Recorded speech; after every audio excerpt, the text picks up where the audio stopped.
ચાલો નમસ્કાર મિત્રો, આપણે અર્થશાસ્ત્રનો જે બીજો ભાગ છે એમાં તમારા બધાનું સ્વાગત છે. આ વેબકૂફમાં પણ તમારા બધાનું સ્વાગત છે.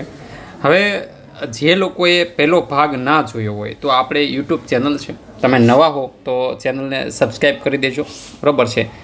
તમારા મિત્રોમાં તમે એને શેર પણ કરી શકો છો અને વિડીયો છે એને લાઈક પણ કરી દેજો જો ગમે તો, બરાબર છે. ના ગમે તો કોઈ ફોર્સ છે નહીં. ખાસ એટલા માટે કહું છું કારણ કે દરેક જે લેક્ચર છે ને એ કનેક્ટિવિટીમાં છે. મને મોજ આવે એમ નથી મૂકતો, તમને કનેક્ટિવિટી આવે એમ. એક લેક્ચર જોયો હશે તો બીજા લેક્ચરમાં તમને કંઈક વધારે ટપ્પો પડશે. તો જે લોકો છે યુટ્યુબની અંદર નવા હોય તો યુટ્યુબની અંદર આપણો અર્થશાસ્ત્રની શરૂઆત છે એ કેમ કરવી એનો આપણો પહેલો જે ભાગ છે, બરાબર, એનો જે પહેલો વિડીયો છે એ તમે જોઈ લેજો. મેં લિંક પણ મૂકેલી હશે અથવા તો ચેનલમાં જોઈને મળી જશે. તો આપણે મિત્રો બીજા જે આપણો અર્થ ઇકોનોમીનો જે બીજો ભાગ છે એના ઉપર આપણે ડાયરેક્ટલી આવીએ. તો હવે આપણે વાત એ કરતા હતા કે ઇકોનોમીના અર્થશાસ્ત્રમાં જે બેઝિક ટર્મિનોલોજી કહી શકાય, શબ્દોની જે આપણે ઓળખ છે કરવાની છે. તો ઘણી બધી જગ્યાએ તમે સાંભળ્યું હશે કે ભાઈ આપણું જે અર્થતંત્ર છે એ મૂડીવાદી અર્થતંત્ર છે. ઘણી જગ્યાએ તમે સાંભળ્યું હશે કે ભાઈ સમાજવાદી છે, સોશિયાલિઝમ ચાલે છે. ઘણી જગ્યાએ તમે સાંભળ્યું છે કે ભારતનું અર્થતંત્ર છે મિશ્ર અર્થતંત્ર છે. આ ક્વેશ્ચન છે એ કદાચ ડીવાયએસઓની અંદર પૂછાઈ ગયેલો છે. તો આવા ક્વેશ્ચનો કે આ ટર્મિનોલોજી સમજવાની છે કે મૂડીવાદી શું છે, સમાજવાદી શું છે, અને મિશ્ર અર્થતંત્ર છે શું છે. ઘણી બધી જગ્યાએ અત્યારે એવો કોન્સેપ્ટ પણ છે કે ભાઈ આપણા ભારતનું અર્થતંત્ર છે મિશ્ર અર્થતંત્ર ઉપરથી મૂડીવાદ તરફ જઈ રહ્યું છે. તો આવું શા માટે કહેવાય છે? તો આ શબ્દો તમને ક્યારે સમજાશે? તો કે ભાઈ તમે આનો બેઝિક કોન્સેપ્ટ સમજેલા હો ત્યારે. તો આપણે મૂળ મુદ્દા ઉપર આવીએ. તો સૌથી પહેલાં તો હવે અહીંયા મેં તમને દેખાતું છે કે ભાઈ 4 વસ્તુઓ મેં આપેલી છે. મિત્રો, તમે કોઈ પણ પ્રકારનો ધંધો કરો ને, તમારે કોઈ પણ પ્રકારની તમારે આર્થિક તમારી જે કહેવાય ને કે પૈસા કમાવા છે તો એના માટે મિત્રો આ 4 ટર્મિનોલોજી તમે અહીંયા દેખાતી છે. આ 4 વસ્તુઓ છે એ આપણા માટે બહુ જરૂરી છે. કઈ કઈ છે? તો સૌથી પહેલાં તો એક કહેવાય કેપિટલ. એક કહેવાય કેપિટલ. જો મિત્રો આ બધી વસ્તુ આપણે જ્યારે જીડીપી ને બધું ભણીશું ત્યારે બી તમને કામ લાગશે. એટલા માટે હું પાયો તમારો મજબૂત બનાવું છું. અત્યારે આપણે શું કરી રહ્યા છીએ તો અર્થશાસ્ત્રનો ઘણા બધા લોકોને એમ થાય સાહેબ અર્થશાસ્ત્ર મારે શીખવું છે, પણ એના પહેલાં તમારે અર્થશાસ્ત્રનો જે પાયો છે અને પાયો છે ને એકદમ મજબૂત કરવો પડે. ત્યારે તમને આગળના ચેપ્ટરો ઇઝીલી રીતે સમજાશે. તો શરૂઆતમાં કદાચ શીખવાની ગતિ ધીમી હોય ને તો ટેન્શન નહીં લેવાનું, કારણ કે એ શીખાશે તો આગળ સ્પીડ પકડાશે, બરોબર છે. આગળનો રસ્તો થોડો ખાડા ખડબચડાવાળો હોય તો બહુ ટેન્શન નહીં લેવાનું, કારણ કે આગળ રસ્તો બહુ સારો આવવાનો છે. તો મિત્રો એમાં સૌથી પહેલી વસ્તુ છે કેપિટલ. ને કેપિટલને આપણે ગુજરાતીમાં કહીએ છીએ મિત્રો મૂડી. શું કહીએ છીએ આપણે? મૂડી કહીએ છીએ. આ મૂડી એટલે શું કહેવાય? શરૂઆતની જે મૂડી. આપણે નથી કહેતા કે આપણા બાપ દાદા મૂડી મૂકીને ગયા એટલા માટે ભાઈ એનું બહુ સારું થયું છે. એ શું મૂડી કે ભાઈ એના જન્મ પહેલાં એના બાપા કાંઈક કમાઈને ગયા છે. આપણે બધા સરકારી નોકરી કરીએ તો આપણા બધા સંતાનોને બહુ સારું છે, કારણ કે આપણે પેન્શન મૂકીને જવાના છીએ, ઘણી બધી મૂડી મૂકીને જવાના છીએ. શું કામ? તો મૂડી એટલે શું? મૂડી એટલે મિત્રો શરૂઆતના પૈસા. શું કહેવાય? તમારે કોઈ પણ ધંધો શરૂ કરવો છે તો એને કહેવાય શરૂઆતના પૈસા. આ શરૂઆતના જે પૈસા કે જેની જરૂર છે એને કહેવાય મૂડી. તો કોઈ પણ ધંધો શરૂ કરતાં પહેલાં તમારે શરૂઆતમાં થોડા પૈસાની જરૂર પડે. ઓકે, પહેલો કોન્સેપ્ટ સમજાઈ ગયો. બીજી વસ્તુ છે કે મિત્રો તમે કોઈ પણ ધંધો શરૂ કરો ને તો તમારે એના માટે જમીનની જરૂર પડે. શેની જરૂર પડે? જમીનની. તમે એમ કહો કે સાહેબ મારે ખેતી કરવી તોય જમીનની જરૂર પડે. તમે એમ કહો સાહેબ મારે તબેલો કરવો તોય ગાય ભેહું બધાને બાંધવા માટે તબેલાની જરૂર પડશે. તમે એમ કહો સાહેબ મારે રિયલ એસ્ટેટનું મારે સાહેબ બાંધકામમાં જતો હું બિલ્ડર બનવું એટલે તોય જમીનની જરૂર પડશે. અરે તમે એમ કહો સાહેબ મારે શિક્ષક બનવું છે, અરે તો એ ક્લાસરૂમ માટે જમીનની જરૂર પડશે. તમે એમ કહો સાહેબ ઓનલાઈન ઘરે બેઠા શેર બજાર કરી નાખવાનું થાય છે આપણે, અરે તોય તારે બેહવા માટે ઓફિસ તો જોશે જ. ઇન શોર્ટ, જમીન વગર કાંઈ નથી થવાનું. ત્રીજી વસ્તુ છે લેબર. આ લેબરની અંદર તમે અહીંયા જોતા છો કે આપણે બધા નોકરિયાત વર્ગ પણ આવી ગયું, નોકરી કરવાવાળા બધા આવી ગયા. એની અંદર મિત્રો મજૂર વર્ગ છે એ તમામ મજૂર વર્ગ છે એ પણ અહીંયા આવી ગયું. ઇન શોર્ટ, શ્રમિકો, બરાબર છે. આ શ્રમિકો છે તમામ પ્રકારના, એ તમામ પ્રકારના શ્રમિકો છે એ અહીંયા આવી ગયા. તો એને આ ત્રીજી બાબત છે કે જેની જરૂર પડશે. તમારે કોઈ કંપની ચલાવો છો, તમે ક્લાસ ચલાવો છો, તમે કોઈ પણ વસ્તુ છે તો તમારે મિત્રો એમાં મજૂર જોશે. તમે તબેલો ખેતર છે તો એમાં મજૂરોની જરૂર છે એ મિત્રો પડશે. તમે કોઈ કંપની છે, આઈટી કંપની ખોલી તો એમાં નોકરિયાત વર્ગની છે એ જરૂર પડશે. તમે કોઈ દવાખાનું ખોલ્યું સેવા વર્ગ માટે તમારે નર્સની જરૂર છે એ પડશે, બરાબર છે. અને ત્યાર પછી મિત્રો ચોથું છે મિત્રો માલિક. શું છે? તો કે માલિક. અને માલિક એટલે તો કે ભાઈ આ ત્રણેય વસ્તુને ચલાવવા માટે કોઈ ઉદ્યમી તો જોશે ને. તો કોઈ એન્ટરપ્રેન્યોર તો જોશે ને, તો મિત્રો એ છે માલિક. શું છે? માલિક. ઇન શોર્ટ આ 4 વસ્તુ છે, એ 4 વસ્તુ સિવાય ઇકોનોમી છે, આપણું અર્થશાસ્ત્ર છે, એ ટકી જ નથી શકવાનું. તમે કોઈ મોંઘવારી છે, આપણે કહીએ કે ભાઈ મોંઘવારી વધી. શું કામ વધી? તો કે ભાઈ શરૂઆતમાં પૈસા, આ ધનજીભાઈ, આ આપણું મેઇન કારણ, આપણે જેની પાછળ પડ્યા છીએ, જે કંઈ કરીએ છીએ એ છે મેઇન ધનજીભાઈ. શું છે? આ ધનજીભાઈ. અને આ ધનજીભાઈ છે એટલે કે ધન છે, બરાબર, એના કારણે બધું થાય છે. માનો કે જમીનોના ભાવ વધ્યા, ભાઈ જમીનોના ભાવ વધ્યા, ઓફિસનું ભાડું વધ્યું, તો એના કારણે ભાવ વધારો આવશે. મિત્રો નોકરિયાતની અંદર પગારો વધારવા પડશે. તો શું કામ વધારવા પડશે? કારણ કે લોકોની માંગ છે, વધી રહી છે. લોકો છે એ મજૂરો છે. આજે જો પહેલાં 100 રૂપિયા 50 રૂપિયા દાડી હતી, આજે કપાસ વીણવાના 200 300 રૂપિયા છે. જેમ મોંઘવારી વધે એમ બધી જગ્યાએ વધવાનું છે, બરાબર છે. તો એવી રીતના મિત્રો દરેક જગ્યાએ મોંઘવારી છે એની ડિપેન્ડ છે કેની ઉપર? તો કે આ 4 વસ્તુ ઉપર છે. માનો કે તમે લોન લઈને મૂડી છે ઊભી કરેલી છે, તો લોનનો વ્યાજદર વધશે. લોનનો વ્યાજદર વધે તો જમીનો ઓટોમેટિક બધી જગ્યાએ ઓટોમેટિક ભાવ વધવાના છે. અહીંયા પગાર છે એ ઘટવાનો છે. તો આવું બધું ઇન શોર્ટ આ બધી 4 વસ્તુ છે એ અંદરો અંદર છે એ ભાવ વધારામાં ચક્ર છે એ ફેર્યા રાખશે. આ 4 વસ્તુ બધાને મગજમાં ઉતરી ગઈ? કેટલી? તો કે 4 વસ્તુ છે, અને 4 વસ્તુ ઉપર ડિપેન્ડ રહેલું છે. શેની? તો કે સૌથી પહેલી વસ્તુ છે મિત્રો એ છે ધનજીભાઈ. શું છે?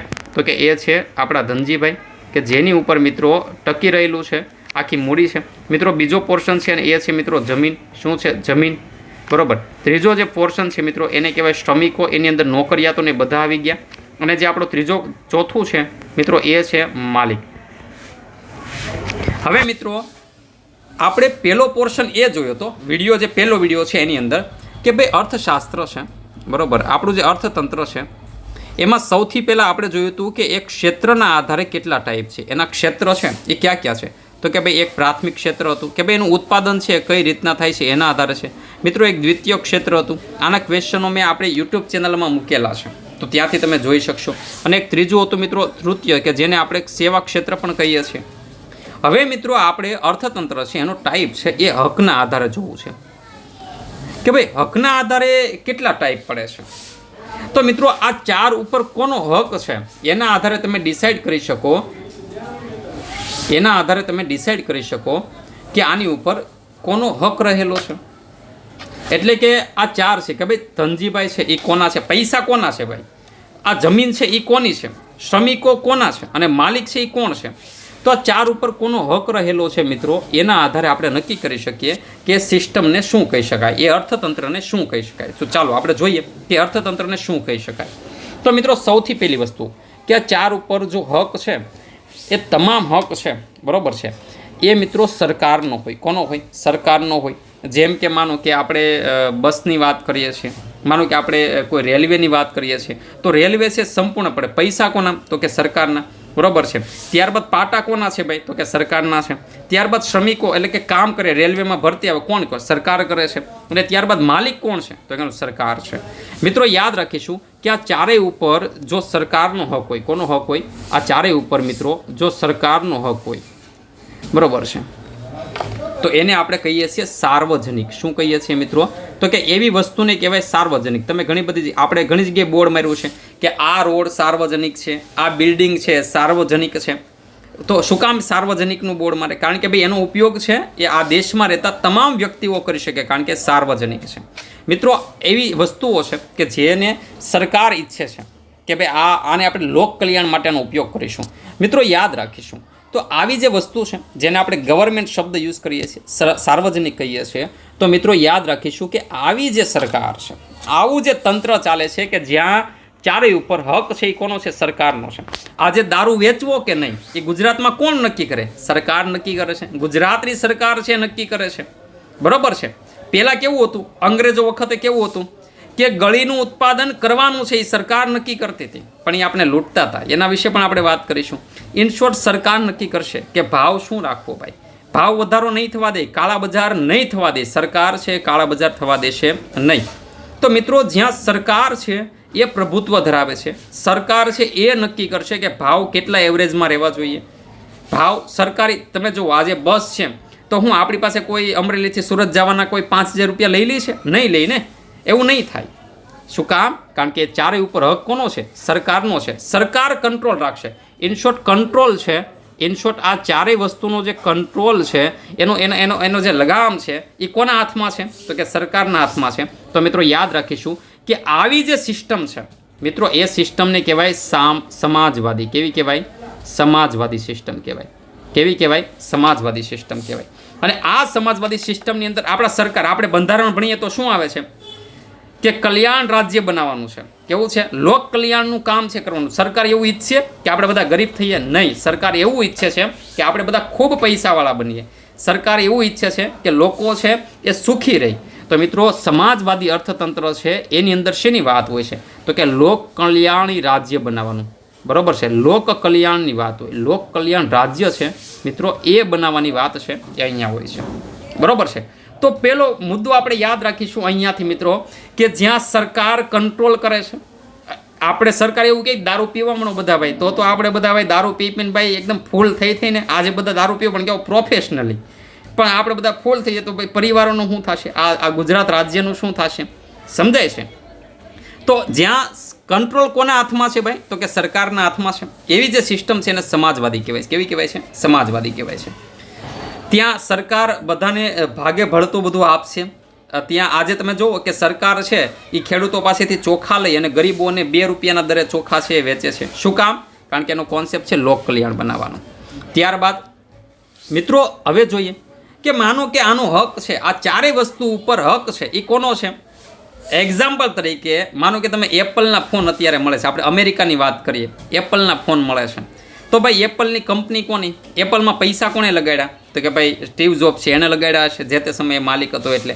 તો ભાઈ ધનજીભાઈ સ્ટીવ જોબ્સના હતા. એ જમીન કોની? તો કે સ્ટીવ જોબ્સે ખરીદીને એની કંપની ત્યાં ઊભી કરી હતી, એટલે જમીન એની છે. શ્રમિકો કોણે રાખ્યા? તો કે એણે રાખ્યા, સ્ટીવ જોબ્સે રાખ્યા. માલિક? તો કે ભાઈ સ્ટીવ જોબ્સ છે. ઇન શોર્ટ આ ચારેય ઉપર હક છે. બરોબર છે? એ કોઈ વ્યક્તિનો છે, કોઈ મૂડીવાદી લોકોનો છે. અને કોનો હોય? પૈસાદાર વ્યક્તિ હોય એનો જ હોય. ખેતર છે તો એ આપણું ખુદનું છે, કારણ કે આ બધી વસ્તુઓ છે એ આપણે લગાડેલી છે. તો મિત્રો એવી વસ્તુ છે કે જે ચારેય વસ્તુઓ છે એની ઉપર કોઈ વ્યક્તિ માલિકો છે. બરોબર? એ કોઈ વ્યક્તિ હોય, મૂડીવાદી લોકો હોય. કોણ હોય? માલિકો છે, મૂડીવાદી લોકો હોય. કોણ હોય? મૂડીવાદી લોકો હોય. તો મિત્રો આવી જે સિસ્ટમ કે ત્યાં સરકારનો હસ્તક્ષેપ નથી બિલકુલ. ત્યાં સરકાર એમ આવીને જો સરકાર એપલનો ભાવ કેટલો રાખવો એ સરકાર નક્કી કરશે? નહીં કરે ને. ડોમિનોઝમાં પિઝાનો ભાવ કેટલો રાખવો ભાઈ એ સરકાર નક્કી કરશે? સરકાર નક્કી નહીં કરે. તો મિત્રો જ્યાં સરકારનો હસ્તક્ષેપ બિલકુલ નથી, આવી જે ઇકોનોમી છે, જો અમેરિકામાં એવી ઇકોનોમી છે ભાઈ, તમારે કોઈ કંપની બનાવી, તમે માનો કે તમે જેટ પ્લેન તમારું ખુદનું બનાવો, તમને કોઈ કાંઈ નહીં કહે. તમે તમારા મુજબ ચાલી શકો, તમે તમારા મુજબ વસ્તુ બનાવી શકો, તમે તમારા મુજબ બજારનું નિયંત્રણ તમારા મુજબ. મૂડીવાદી લોકો છે એ નક્કી કરશે કે ભાવ શું રાખવો ભાઈ. બરોબર છે? સમજાય છે? તો ત્યાં સરકારનો હસ્તક્ષેપ બિલકુલ નથી. શેનું ઉત્પાદન કરવું? માનો ડ્રગ્સ, આજે વિદેશમાં ડ્રગ્સ મળે છે, આપણે અહીંયા નથી મળતા. શું કામ? ભાઈ એ મૂડીવાદી લોકો છે, એ ગમે તે કરી શકશે. ઇન શોર્ટ એ લોકો, સરકાર છે એ ત્યાં કંટ્રોલ નથી કરી શકતી. તો મિત્રો ત્યાં મૂડીવાદી લોકો છે એ કંટ્રોલ કરશે. તો મિત્રો આવી આ મૂડીવાદી એટલે કેવા? તો કે અહીંયા માલિકો કોણ છે? તો કે પ્રાઇવેટ. એવી જે છે એને આપણે શું કહીએ? પ્રાઇવેટ કહીએ છીએ. બરોબર છે? તો મિત્રો મૂડીવાદી લોકો, જેને આપણે પૂંજીવાદી પણ કહીએ છીએ. શું કહીએ છીએ? પૂંજીવાદી સિસ્ટમ પણ કહીએ છીએ. અને આ જે ઇકોનોમી છે કે જ્યાં માલિક છે એ કોણ છે? તો કે ભાઈ મૂડીવાદી લોકો છે. અને આ મૂડીવાદી લોકો છે એ જ બજારનું નિયંત્રણ કરશે. એટલા માટે આને બજાર તંત્ર પણ કહે છે. અને એ જ મિત્રો યાદ રાખીશું, આ જે છે એને આપણે કહીએ છીએ મૂડીવાદી. આ કેવું છે? સમાજવાદી. એમ આને આપણે શું કહીએ છીએ? તો કે મૂડીવાદી અર્થતંત્ર. કેવું કહીએ છીએ? મૂડીવાદી અર્થતંત્ર કહીએ છીએ. શું કામ? કારણ કે અહીંયા હક કોનો છે? તો કે બધા માલિકો છે, જે પ્રાઇવેટ પૈસાવાળા મૂડીવાદી લોકો છે એનો છે. બરોબર છે? તો તમને એવો પ્રશ્ન થાય કે સાહેબ આપણા ભારતનું અર્થતંત્ર કેવું છે? મિત્રો પોઝિશન એવી આવીને ઊભી રહી છે કે રશિયાની અંદર આવી એક સમાજવાદીની સાથે એક સામ્યવાદી સરકાર પણ છે, પણ એમાં આપણે કન્ફ્યુઝન નહીં કરીએ ખોટું અત્યારે. બરોબર છે? કારણ કે બહુ લોંગ કોન્સેપ્ટ થઈ જશે. તો મિત્રો યાદ રાખીશું કે જે સરકાર છે, આવી જે સમાજવાદી જે સરકાર છે એ રશિયાની અંદર ચાલતી હતી. મિત્રો આવું મૂડીવાદી અર્થતંત્ર છે એ અમેરિકાની અંદર ચાલતું હતું. અમેરિકા છે, યુકે છે, જો અમેરિકા છે, બરાબર, આવું છે એ રશિયાની અંદર ચાલતું હતું. તો આ બધા અર્થતંત્રમાં 1929ની અંદર ભરપૂર પ્રમાણમાં મંદી આવે છે. શું થાય છે? 1929માં મંદી આવે છે. અને એ મંદીના કારણે મિત્રો હવે થાય છે એવું કે મૂડીવાદી લોકો છે અહીંયા આ મૂડીવાદી લોકો કોઈ દિવસ ગરીબનું નહીં વિચારે ભાઈ. એ શું વિચારશે? પૈસા કેમ આવે છે, એને બજાર ઉપર ધ્યાન છે. અહીંયા લોક કલ્યાણ રાજ્યની વાત છે એ અહીંયા નહીં થાય ભાઈ. તો અહીંયા શું થશે? ગરીબીમાં વધારો થાય છે, પૈસાદાર છે એ વધારે પૈસાદાર બનશે. તો એના કારણે મિત્રો આ અર્થતંત્ર, બંને અર્થતંત્ર છે એ નિષ્ફળ જાય છે અને એક નવો કોન્સેપ્ટ લાવવામાં આવે છે. અને નવો કોન્સેપ્ટ છે મિત્રો એ છે આપણી ત્રીજા નંબરની જે અર્થતંત્ર છે અને એ છે મિત્રો મિશ્ર અર્થતંત્ર. કયું છે? મિશ્ર અર્થતંત્ર. આ મિશ્ર અર્થતંત્ર એટલે શું થાય?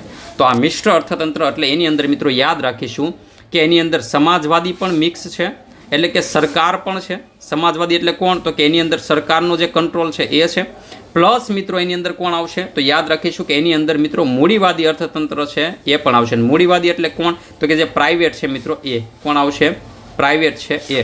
તો મિત્રો હવે વિચાર કરો, આપણા ભારત દેશમાં કેવું છે? આવું અર્થતંત્ર ક્યાં છે? તો મિત્રો આવું અર્થતંત્ર આપણા ભારત દેશમાં છે. ક્યાં છે? આપણા ભારત દેશમાં છે. જો તમને એક્ઝામ્પલ તરીકે કહું, જો સરકાર પણ અહીંયા કામ કરે છે, સરકાર દારૂબંધી પણ રાખે છે અને સરકાર સામે પ્રાઇવેટ છે એને પણ પ્રોત્સાહન આપે છે. આપણા ભારત દેશની અંદર સરકારી સ્કૂલો પણ છે, સામે મિત્રો પ્રાઇવેટ સ્કૂલો પણ છે. મિત્રો આપણા ભારત દેશની અંદર સરકારી બસ પણ છે અને પ્રાઇવેટ બસ પણ છે. આવું શું કામ છે? આવું શા માટે છે? કારણ કે આપણે મિશ્ર, જો આજે સરકાર કોઈ કામ કરે તો સરકાર છે ટેન્ડર બહાર પાડી દેશે ભાઈ, ટેન્ડર બહાર પાડી દેશે કે ભાઈ અમે ટેન્ડર બહાર પાડીએ, કામ કોઈ પ્રાઇવેટ કંપનીને આપી દેશે. આજે મેટ્રોના કામ આપણા સિટીઓમાં ચાલે છે. તો આવું શું કામ? કારણ કે વ્યવસ્થિત તંત્ર ચાલે. તંત્ર છે એને બેલેન્સમાં રાખવા માટે એક નવી સિસ્ટમ બહાર પડીને એનું નામ છે મિશ્ર અર્થતંત્ર. મિત્રો આને નેહરુયન તંત્ર પણ કહેવાય છે. શું કહેવાય છે આને? નેહરુયન તંત્ર પણ કહેવાય છે. શા માટે? કારણ કે મિત્રો આની અંદર આપણે બંને પોર્શન, ભારત દેશમાં બંને નીતિઓ છે ચાલે છે. આજે સરકાર છે ટેન્ડર બહાર પાડીને કામ કરાવે છે. હમણાં મોદી સાહેબે જ કીધું ને કે ધંધા ચલાવવા, મીન્સ કે મોદી સાહેબે એક સરસ મતનું કંઈક સેન્ટેન્સ આપ્યું હતું કે ભાઈ ભારત દેશનું લોકતંત્ર ચલાવવું ને એ સરકારનું કામ છે. બરોબર છે? નોકરિયાતોને ચલાવવા, આવા જે રેલવે ને એ બધું ચલાવવું, તો એ કામ છે એ સરકારનું કામ નથી. અને એટલા જ માટે તો આપણે પ્રાઇવેટાઇઝેશન વધારે લગાવી દીધું ને.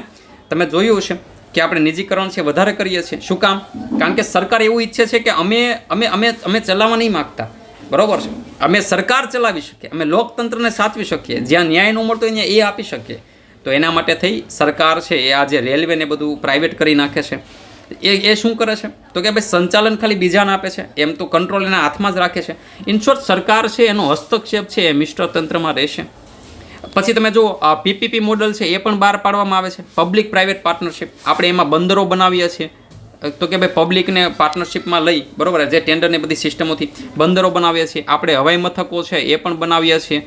તો આ બધું કેમ આવશે? તો કે પીપીપીની અંદર આવશે, એટલે કે પબ્લિક પ્રાઇવેટ પાર્ટનરશિપમાં આવશે. તો આવા મોડેલો આપણે ક્યાં જોવા મળે? તો કે મિશ્ર અર્થતંત્રમાં જોવા મળે છે, ભારત દેશમાં જોવા મળે છે. હવે તમને પ્રશ્ન મિત્રો પૂછે કે આપણું અર્થતંત્ર કેવું છે, તો તમને ખ્યાલ આવશે કે ભારતમાં કેવું છે? તો કે મિશ્ર અર્થતંત્ર છે. હવે મિત્રો આના કોન્સેપ્ટ કોણે આપ્યા? જ્યાંથી ફેક્ચ્યુઅલ બેઝ ક્વેશ્ચનો આવે. હવે તમને ત્રણે ત્રણ સમજાઈ ગયા હશે. ફરી એકવાર સમજાવી દઉં છું મિત્રો કે આ શું કહેવા માગે છે. ફરીવાર કે જ્યાં સરકાર કંટ્રોલ રાખે છે મિત્રો, તો એને આપણે કહેશું કેવું? તો કે સમાજવાદી. મિત્રો સમાજવાદી પણ આવે છે અને એક સામ્યવાદી પણ આવે છે. તો સમાજવાદી અને સામ્યવાદીમાં ફરક ખાલી એટલો છે, સમાજવાદીની અંદર લોકો ઈચ્છે એવી એક સરકાર હોય છે અને સામ્યવાદીમાં એક નેતા હોય છે, અમિતાભ બચ્ચન જેવો, જે જૂના ફિલ્મોમાં હતો એવો. બરોબર? પણ એ બેમાં કન્ફ્યુઝન બહુ નહીં કરો. એવા ડિટેલ્સના ક્વેશ્ચનો મેઇન્સ એક્ઝામમાં પૂછાતા હોય છે. બરોબર? પછી માલિકો છે મિત્રો એ મૂડીવાદી લોકો હોય તો એને પૂંજીવાદી અથવા તો મૂડીવાદી અર્થતંત્ર કહીએ છીએ. અને મિત્રો આ બંને અર્થતંત્ર જ્યાં મિક્સમાં હોય, જ્યાં સરકાર પણ હોય અને પ્રાઇવેટ કંપનીઓ પણ કામ કરતી હોય, તો એવા અર્થતંત્રને આપણે મિશ્ર અર્થતંત્ર કહીએ છીએ. મિત્રો સૌથી પહેલો કોન્સેપ્ટ હતો એ હતો મૂડીવાદીનો, કે ભાઈ અમેરિકાની અંદર છે, યુકેની અંદર છે, આવી બધી જે ચાલતી હોય છે મૂડીવાદી અર્થતંત્ર. તો એનો જે 1776ની અંદર મિત્રો એક નામ છે, અહીંયા તમને દેખો છો, એડમ સ્મિથ, કે જેને આપણે ઇકોનોમી અર્થતંત્રના પિતા તરીકે ઓળખીએ છીએ. મિત્રો આપણા ભારત દેશના પિતા કોણ છે? ભારત દેશના ઇકોનોમીના પિતા કોણ છે? મને કોમેન્ટ આપજો. ભારતના ઇકોનોમીના અર્થતંત્રના પિતા તરીકે આપણે કોને ઓળખીએ છીએ? મને કોમેન્ટ આપજો. બરાબર. તો આપણે આને અર્થ ઇકોનોમીના પિતા કહીએ છીએ, આધુનિક ઇકોનોમીના. તો યાદ રાખીશું, એડમ સ્મિથ છે એને 1776 મિત્રો એક બુક આપી હતી, ધ વેલ્થ ઓફ નેશન, અને એની અંદર મિત્રો એણે મૂડીવાદી અર્થતંત્રની વાત કરી હતી. એના વિરોધ સ્વરૂપે સમાજવાદી અર્થતંત્ર હોવું જોઈએ, આવું કોણે કીધું? તો મિત્રો એવું કાર્લ માર્ક્સ નામના જર્મનના અર્થશાસ્ત્રી હતા, બરાબર, દાસ કેપિટલ. મિત્રો એમણે વાત કરી કે ભાઈ ના, સમાજવાદી અર્થતંત્ર છે એ હોવું જોઈએ. તો સમાજવાદી અર્થતંત્રની વાત છે એ કોણ કરે છે? તો કે કાર્લ માર્ક્સ છે મિત્રો, એ કરે છે. આમાં બહુ ડિટેલ્સમાં નથી જવાનું, તમે મેઇન્સ એક્ઝામની તૈયારી કરો તો ડિટેલ્સમાં લખી શકો. પછી કેવું છે, જો ઘણા બધા કોન્સેપ્ટ છે, એક્ઝામ્પલ તરીકે ખાલી હું તમને સમજાવું.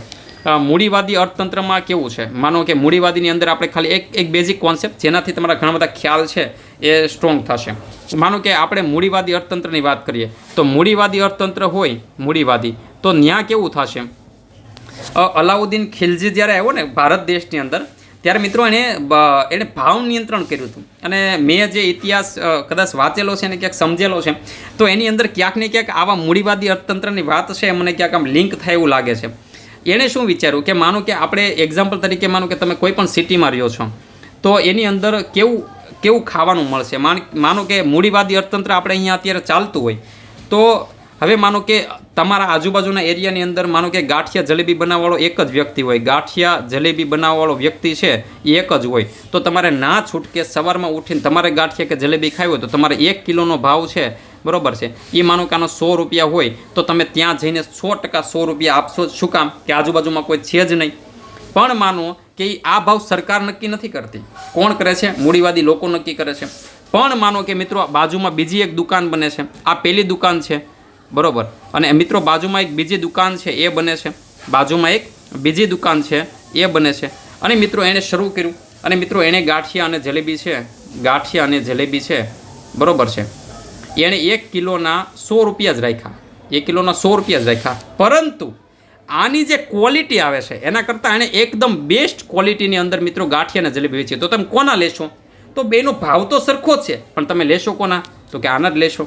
હવે મિત્રો સમય જતાં 110 રૂપિયા કરે ને તો તમે આના જ લેશો. તો આનું અર્થતંત્ર છે એ બંધ થઈ ગયું. શું આની દુકાન છે એ બંધ થઈ ગઈ.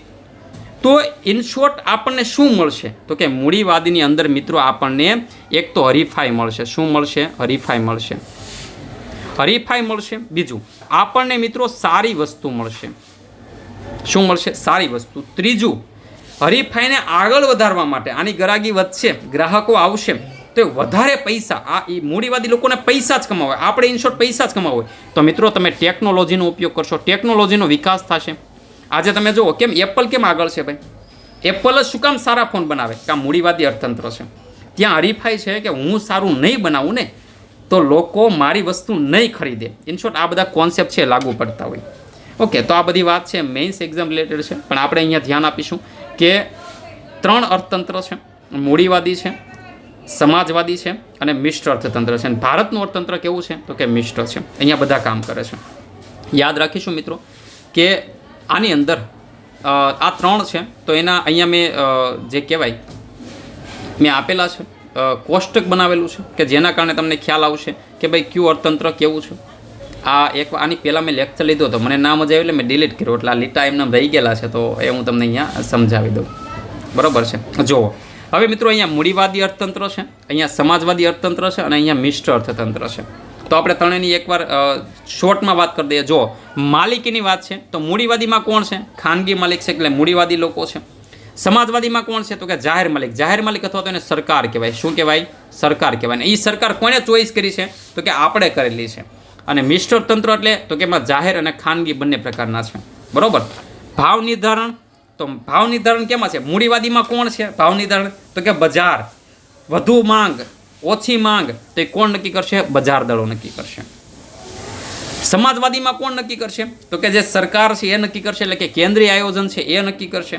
સરકાર નક્કી કરશે કે ભાવ કેટલો રાખવો ભાઈ. અને ત્યારબાદ મિત્રો મિશ્ર તંત્ર છે તો એની અંદર બંને વસ્તુ થશે. બરોબર, એમાં બંને ભેગું રહેશે. મૂડીવાદી લોકો છે ને એક જ કોન્સેપ્ટ, પૈસા જ કમાવા છે. માનો કે અંગ્રેજો આવ્યા તો એ આપણી પાસે ગળીનું વાવેતર કરાવ્યું. શું કામ? કારણ કે ન્યાયના ભાવ મળતા હતા. એણે આપણી પાસે ગાંજોની બધું એવું બધું એણે વાવેતર કરાવરાવ્યું હતું. બરાબર છે. તો શું કામ ભાઈ? કારણ કે એના પૈસા એને વધુ મળતા હતા અને એનો હેતુ એક જ હતો, નફો. બંગાળ ભલે બરબાદ થઈ ગયું પણ અંગ્રેજોનો હેતુ શું હતો? નફો. સમાજવાદી એટલે કે સરકાર છે. કોણ છે? સરકાર. અને સરકાર હંમેશા શું ઈચ્છે? કે બધા સુખી થાય, બધા આગળ વધે, એટલે કે સમાજ કલ્યાણની વાત છે. ઓકે. અને આમાં કેવું છે તો કે બંને ભેગું આવશે. મૂડીવાદીમાં સરકાર નક્કી કરશે કે કેટલો ભાવ નક્કી કરવો, એપલનો ભાવ શું રાખવો એ સરકાર નક્કી કરશે? નહીં કરે. એટલે કે સરકારની ભૂમિકા નથી. અને મિત્રો આ જે ભૂમિકા નથી ને એને છે ને એક ફ્રાન્સનો શબ્દ છે. એટલે તમને એવું પૂછે કે લેઝે ફેર. શું પૂછે? લેઝે ફેર. આ લેઝે ફેર એક કોન્સેપ્ટ છે અને કોની સાથે સંકળાયેલો છે તો યાદ રાખીશું કે લેઝે ફેર છે. સ્પેલિંગ કદાચ મારો ભૂલ ના થતી હોય તો લેઝે ફેરનો આવો સ્પેલિંગ છે. તો લેઝે ફેર છે એ શબ્દનો ફ્રાન્સમાં એવો મતલબ થાય કે ત્યાં સરકારનો કોઈ હસ્તક્ષેપ નથી. આવી વાત કોણે કરી હતી તો કે એડમ સ્મિથે એના જે વેલ્થ ઓફ નેશન નામનો જે નિબંધ લખ્યો, જે બુક લખી એની અંદર. તો યાદ રાખીશું સરકારની ભૂમિકા બિલકુલ નથી. આમાં સરકારની ભૂમિકા સંપૂર્ણ રીતે છે અને આમાં કેવું છે તો કે બંનેની ભૂમિકા છે મિશ્ર તંત્ર. એટલે કે આ ભારત આમાં હું યાદ રાખવાનું? ભારત યાદ રાખવાનું. પછી જો સ્પર્ધા, તો મેં હમણાં વાત કરી કે મૂડીવાદીમાં મારી બાજુવાળો સારું બનાવશે, મારે એનાથી સારું બનાવવું પડશે. એપલ ફોન, સેમસંગ બંનેનું એક્ઝામ્પલ લ્યો. બે રેસમાં છે. સેમસંગ આજે એપલની હારવાર આવીને ઊભું રહ્યું. શું કામ? તો કે ભાઈ મૂડીવાદી છે, તો કે અસ્તિત્વમાં છે. અહીંયા સરકારમાં સરકાર એવું ઈચ્છે કે ભાઈ આપણી કરતાં કોઈ સારું અહીંયા વર્ચસ્વ ધરાવે એમ નહીં. તો અહીંયા મિત્રો કોઈ સ્પર્ધા છે જ નહીં. સરકારનું અસ્તિત્વ છે તો એ જ નક્કી કરશે કેટલા ભાવ રાખવા, શું કરવું, કેવું કરવું. તો અહીંયા કોઈ સ્પર્ધા જ નહીં થાય ભાઈ. તમે જો સરકારી બસમાં સ્પર્ધા થાય, સરકારી બસમાં આ જિલ્લાવાળો આ જિલ્લા નહીં, આપણે સીટોના ગાદિયા કાઢી નાખ્યા છોડા, તો એમાં થશે નહીં. પણ પ્રાઇવેટની અંદર થશે. પ્રાઇવેટમાં આપણે નક્કી કરશું કઈ ટ્રાવેલ્સમાં જવું એમ. પણ અહીંયા સ્પર્ધા કોઈ છે જ નહીં, કારણ કે સરકાર એવું ઈચ્છે જ નહીં કે અંદરો અંદર કોઈ સ્પર્ધા થાય એમ. સરકાર કોઈ જે સેમ ફેસિલિટી બધાને પ્રોવાઈડ કરે એ કરશે, બરાબર. અને આમાં તો કે માત્ર મિશ્ર તંત્રમાં ખાનગી ક્ષેત્ર છે તો મેં વાત કરી કે ભાઈ પ્રાઇવેટ ટ્રાવેલ્સ છે તો એ કરશે. આવકનું વિતરણ ખૂબ જ અસમાન. ગરીબ છે વધુ ગરીબ બનશે, અમીર છે વધુ અમીર બનશે.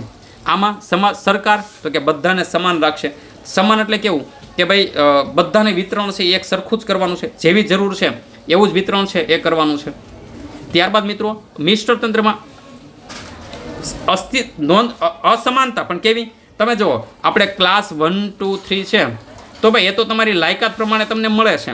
પણ આ બધાની વચ્ચે વધીને 20, 30, 40, 50 ફેરફાર હશે. એવો ફેરફાર નહીં હોય કે ભાઈ આની નાની વચ્ચે ભાઈ ઓહો ત્રીજો અને ક્લાસ 1, 2 વચ્ચે છે તો કે ભાઈ ક્લાસ 2 અને ક્લાસ 3 વચ્ચે છે તો કે ઓહો એની વચ્ચે તો લાખ રૂપિયાનો ફરક છે. આવું નહીં થાય. સમાનતા પણ કેવી? નોંધપાત્ર સમાનતા છે એ રહેલી છે. એટલું બધો ડિફરન્ટ નહીં રહે. તમારામાં ત્રેવડ છે તો તમે સારા પૈસા કમાઈ શકશો, બરોબર છે. તો આ એક આખી વાત થઈ ગઈ કે ભાઈ મૂડીવાદી, સમાજવાદી, મિશ્ર તંત્રો છે ક્યાં ક્યાં હતા અને શું હતું. ત્યારબાદ એક પ્રશ્ન મિત્રો અહીંયા આપેલો છે, તમને ખ્યાલ હશે. અમે કીધું એમ કે ગયા વખતના લીટા છે એ રહી ગયા છે તો આપણે એને કાઢી નાખીએ સૌથી પહેલાં તો. ચલો, આ બે પ્રશ્નો છે અને એ પૂછાઈ ગયેલા ક્વેશ્ચનો છે. આપણે એવા જ કોન્સેપ્ટ પહેલાં ભણાવવાની ટ્રાય કરીએ છીએ પૂછાઈ ગયેલા. તો મિત્રો ભારતમાં મિશ્ર અર્થતંત્ર છે એની એ ક્યારથી શરૂ થયું? એક આવો પ્રશ્ન હતો. આ પ્રશ્ન પૂછાય તો મોટા ભાગના આની અંદર મેં આપણી ટેલિગ્રામ ચેનલ છે વેબકૂપ, તમે ટેલિગ્રામમાં લખજો વેબકૂપ કરીને તો એક જ ચેનલ મળશે, જોઈન કરી લેજો. હું સમયાંતરે કામનું હોય એ મૂકું છું, નકામી વસ્તુ કાંઈ મૂકતો જ નથી. તો એની અંદર મિત્રો તમને મળશે ને એમાં છે 1948ની ઔદ્યોગિક નીતિ. ઇકોનોમીની ગુજરાતમાં રહેલી કોઈ બુકની અંદર 1948ની ઔદ્યોગિક નીતિ કદાચ મને નજરે નથી ચડી. તો મેં અહીંયા એક સ્ક્રીનશોટ મૂક્યો છે કે ત્યાં તમને ખ્યાલ આવશે કે 1948ની ઔદ્યોગિક નીતિમાં મિત્રો પહેલું જ લખ્યું છે કે ભારતીય અર્થતંત્રને મિશ્ર અર્થતંત્ર જાહેર કરવામાં આવ્યું. તો આવા ક્વેશ્ચનો જો પૂછાય ને તો મોટાભાગના વ્યક્તિઓને ખોટા પડે. તો એના માટે ખાસ આધાર રાખવાનો છે કે આપણે PYQ કરીએ અને વેબકૂપ સાથે જોડાયેલ રહેવું, એટલે આવું કંઈક ને કંઈક મળતું રહેશે. બીજું છે મિત્રો મિશ્ર અર્થતંત્રની અંદર કયું લક્ષણ જોવા મળતું નથી? તો જુઓ, મિશ્ર તંત્ર એટલે પહેલાં આપણે સમજો, સીધો જવાબ ઉપર નજર નથી કરવાની, સીધી જવાબ ઉપર નજર નથી કરવાની. મિશ્ર અર્થતંત્ર એટલે શું થાય? તો કે ભાઈ મિશ્ર અર્થતંત્ર એટલે તો કે ભાઈ એની અંદર ભાઈ પ્રાઇવેટ કંપની પણ હશે, એની અંદર સરકારી કંપની પણ કામ કરતી હશે. સરકાર આના માટે શું કરે તો કે ભાઈ આપણે ભાઈ PPP મોડેલ પણ લાવીએ છીએ, પબ્લિક પ્રાઇવેટ પાર્ટનરશિપ પણ લાવીએ છીએ. કોઈ એકનું વર્ચસ્વ છે તો કે ભાઈ આનું નહીં હોય, આનું નહીં હોય ને આનું નહીં હોય. બધું કેવું છે તો કે સમાન છે. કેવું છે? સમાન છે. તો જો મિશ્ર તંત્રમાં નીચેમાં કયું લક્ષણ જોવા મળતું નથી? માત્ર ખાનગી કંપની નહીં ભાઈ, ત્યાં તો સરકારી કંપની અસ્તિત્વ ધરાવતી હોય. માત્ર સરકારી કંપની તો એને તો સમાજવાદી કહેવાય. માત્ર ખાનગી કંપની તો એને શું કહેવાય? મૂડીવાદી. શું કહેવાય? મૂડીવાદી. માત્ર સરકારી કંપની તો એને શું કહેવાય? સમાજવાદી. શું કહેવાય? સમાજવાદી. વિશેષ આર્થિક ક્ષેત્રોનું મહત્વ, વિશેષ એટલે કે ટ્રિપલ ની વાત કરીએ તો ભાઈ ના એ ન હોય તો ઇન શોર્ટ ઉપરોક્ત પૈકી એક પણ નહીં છે આપણો જવાબ આવશે. આ તો ત્રણે ત્રણનો સમન્વય હોય તો એને મિશ્ર અર્થતંત્ર કહેવાય. બરોબર છે. તો આ સાથે મિત્રો આપણે શોર્ટમાં એકદમ કામના મુદ્દાઓ છે, એટલે બાકી આ તો ડિટેલ્સ તમે જેટલું આમાં ડીપમાં ઉતરો, એડમ સ્મિથની ને કાર્લ માર્ક્સની બધી ફિલોસોફી પર આખા જો ઉતરી જાઓ તો બહુ ડિટેલ્સમાં આવે. પણ આ સાથે આપણે PYQ સાથે જે પૂછાયેલા છે એ કોન્સેપ્ટના અનુલક્ષીને આપણે વાત કરી છે. તો આ સાથે આપણે આગળના જે ટોપિક છે, તો મિત્રો આગળના ટોપિકની અંદર હવે જ્યારે ટોપિક લઈને આવીશું તો એની અંદર આપણે ભણીશું પંચવર્ષીય આયોજન. શું ભણીશું? આપણી જે પંચવર્ષીય યોજનાઓ છે, બરાબર, આપણું જે આયોજન પંચ છે અને આપણું જે નીતિ આયોગ છે એની ચર્ચાઓ છે એ આપણે કરીશું. ઓકે, તો આ મુદ્દાઓ છે આપણે લઈશું. મારી ટ્રાય એવી રહેશે કે ભાઈ CCE છે, PSI જેવી એક્ઝામ છે, એ એક્ઝામ પહેલાં અગત્યના મુદ્દાઓ છે. પછી માનો કે GST, બાકી આની અંદર માર્ક લેવા ઇકોનોમીમાં એ બહુ લોઢાના ચેણા ચાવવા બરાબર છે. તો GST છે, પછી માનો કે બજેટ છે. તો આ બધા મુદ્દામાંથી પ્રશ્નો પૂછાતા હોય તો એ બધા પ્રશ્નો PYQ સાથે અહીંયા હું વિડીયો છે સમયાંતરે મૂકતો રહીશ. તો આપણે મળતા રહીશું. તમને વિડીયો ગમતો હોય, મજા આવી હોય તો ખાસ કરીને કોમેન્ટ કરવાની, અને કોમેન્ટ કરો એનાથી મને પ્રેરણા મળે. મને લાગે કે એના વિદ્યાર્થીઓને ખૂબ મજા આવે છે. તો કોમેન્ટ આપજો, તમારા મિત્રોની અંદર શેર કરજો. ચેનલના જેટલા સબસ્ક્રાઈબર વધશે એટલો મને ઉત્સાહ વધશે. તો એના કારણે શેર કરો, કોમેન્ટ કરો, વિડીયોને લાઇક કરતા જાઓ. Thank you. જય હિન્દ, જય ભારત.